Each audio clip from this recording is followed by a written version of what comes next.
Good evening students. I hope सब ने अच्छे से सारे चैप्टर कवर कर लिए होंगे, रिवीजन भी हो गया होगा और maximum paper set sample paper लगा लिए होंगे। यहाँ पे मैं कुछ टॉपिक्स डिस्कस करने जा रहा हूँ, केमिस्ट्री, फिजिक्स और बायोलॉजी के। इनको एक बार और सुबह के टाइम पे या फिर अभी आप रिवाइज़ कर सकते हो। तो पहले केमिस्ट्री के अंदर से लेते हैं। तो ये है हमारे पास केमिकल रिएक्शन एंड इक्वेशन में टाइप्स ऑफ रिएक्शन, जिसमें हमारे पास डिफरेंट टाइप की 4 टाइप की कॉम्बिनेशन, डबल डिस्प्लेसमेंट और डिकम्पोजिशन और रेडॉक्स रिएक्शन, जिसमें ऑक्सीडेशन और रिडक्शन दोनों होते हैं, वो पढ़ सकते हो। और 2-3 जो एक्टिविटी बेस्ड जितने भी हैं एनसीईआरटी के, उनको एक बार देख लेना, उनके रिजल्ट, उनसे कई बार क्वेश्चन बन जाते हैं डायग्राम बेस। बैलेंस करना इक्वेशन, ट्रांसिटिविटी और कोरोजन। दूसरा एसिड बेस और सॉल्ट चैप्टर में पीएच स्केल, उसकी प्रॉपर्टी, कंपाउंड जितने भी रिएक्शन है, baking soda, washing soda, POP, bleaching powder और एक ब्राइन वाटर वाला जो एनोड और कैथोड वाली जो हमारे पास फॉर्मेशन है, वो डायग्राम से रिलेटेड, ये सब देख करके चले जाना। एक बार रिवीजन अच्छे से कर लेना इनका।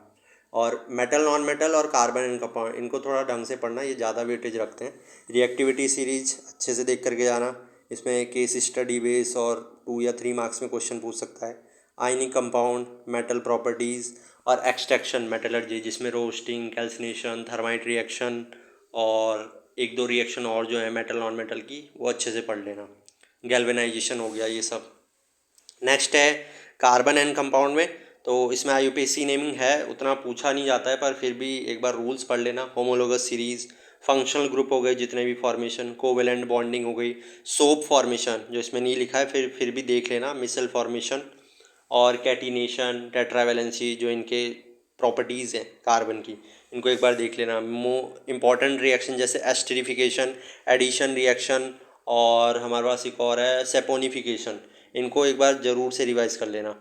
नेक्स्ट हम देख लेते हैं एक बार बायोलॉजी का।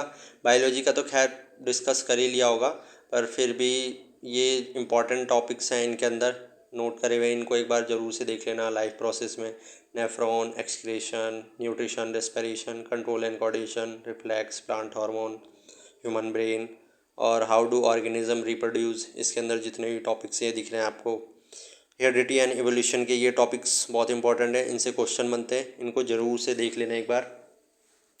और हो सके तो रात को जल्दी सो जाना, अच्छे से प्रॉपर नींद लेना 8 से 10 घंटे की, क्योंकि जितना माइंड शांत रहेगा उतना ही सुबह अलर्ट होकर के आराम से कर पाओगे। यानी कि रात भर पढ़ रहे हैं, नींद पूरी नहीं ले रहे हैं, तो प्रॉपर ब्रेन फंक्शन करेगा नहीं एग्ज़ाम में। तो मैं कहूँगा कि ज़्यादा अब बहुत पढ़ लिया, जितना पढ़ना था, अब थोड़ा रिलैक्स करना, आज रात को आराम से नींद लेना, हल्का फुल्का खा करके सुबह थोड़ा एक बार देख सकते हो 6-7 बजे उठ के, एग्ज़ाम में जाने से पहले 1 घंटा पहले।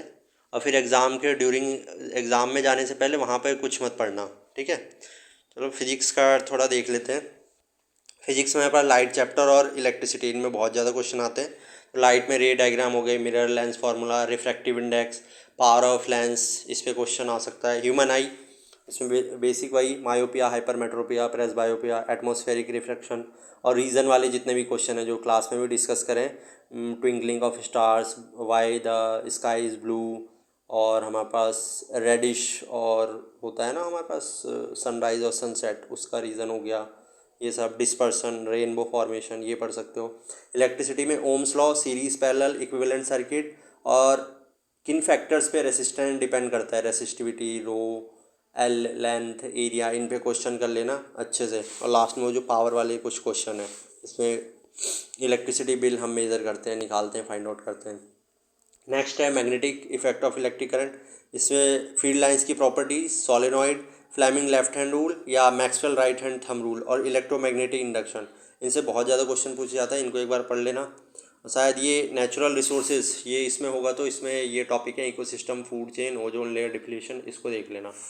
और ये जो ऊपर टॉपिक डिस्कस करें, इनको ढंग से ध्यान से पढ़ना। कुछ टिप्स वगैरह वही हैं कि जो असर्शन रीज़न का भी बताया है कि असर्शन और रीज़न देखते समय बीच में बिकॉज वर्ड अपने माइंड में ज़रूर रखना। अगर वो रीज़न दे रहा होगा तो इसका मतलब ए और आर दोनों ट्रू होंगे, और चेक कर लेना, अगर नीचे वाला गलत होगा तो तब तो ऑप्शन ईजिली फाइंड आउट कर लोगे, ठीक है। और में कैसे क्वेश्चन अटैम्प्ट करने हैं वो भी बता दिया है कि लास्ट में अटैम्प्ट करना, साथ में मत करना, ठीक है। और वही टिप यही है कि क्वेश्चन कोई भी मत छोड़ना, उससे रिलेटेड जो भी आएगा उसको ज़रूर लिख देना जिससे रिलेटेड तुम्हारा क्वेश्चन होगा।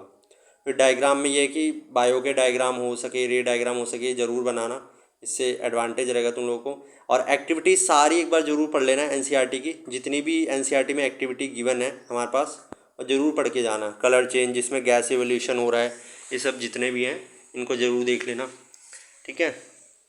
और बाकी तो यही था। अब जितना अच्छे से पढ़ा होगा उतना पूरा रिलैक्स होकर के लिखना कल, ठीक है।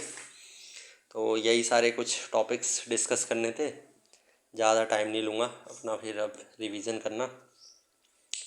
और क्या, यही बस कुछ पॉजिटिव पढ़ करके देख करके जाना, नेगेटिव मत होना, क्योंकि है ना कोट, मन के हारे हार है, मन के जीते जीत। तो तुम ये सोच के चलोगे अच्छे से एग्ज़ाम जाएगा, बहुत इजी है, तो रिलैक्स होकर के दोगे, फालतू में फियर आउट अपने मन में नहीं बैठाना है कि हाँ कि बहुत ये हार्ड होगा, ये होगा, ये पहले से ही सोच लोगे तो पहले ही नेगेटिविटी आ जाएंगी।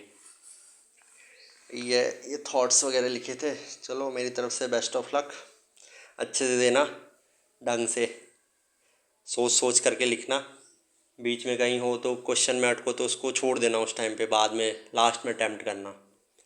और यही है, पूरे साल भर जिन्होंने मेहनत करी होगी तो अच्छे से करेंगे, या इन दिनों भी जो मेहनत करी होगी। तो यहाँ पे बस यही कहना था, ढंग से देना paper. Good luck, do your best. चलो, थैंक यू। पेपर के बाद देखेंगे। ओके।